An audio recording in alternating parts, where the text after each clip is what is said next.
Hi అండి, good morning. Saturday రోజు నేను ఊరెళ్ళాను. ఎందుకెళ్ళానంటే తాతయ్యకి కొంచెం ఆరోగ్యం బాగలేదంటే చూడ్డానికని వెళ్ళాను. మా తాతయ్యకి మా అమ్మ తినిపిస్తుంది, ఇడ్లీ తినిపిస్తుందండి.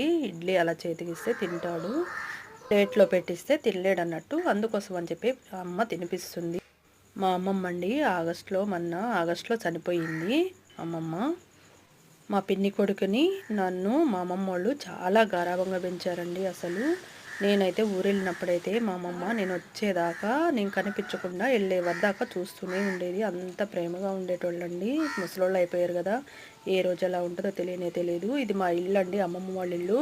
అమ్మమ్మ తాతయ్య వాళ్ళు ఉన్నప్పుడు చాలా బాగుండేది. చెట్లన్నీ పెంచుకునేటోళ్ళు, పూల మొక్కలు, పళ్ళ చెట్లు అన్నీ చాలా అందంగా. అమ్మమ్మ తాతయ్య తమ్ముడు మేము అందరం కలిసినప్పుడైతే మా ఇల్లు చాలా కళకళలాడుతూ చాలా బాగుండేదండి. చాలా బాధ అనిపించింది వస్తుంటే.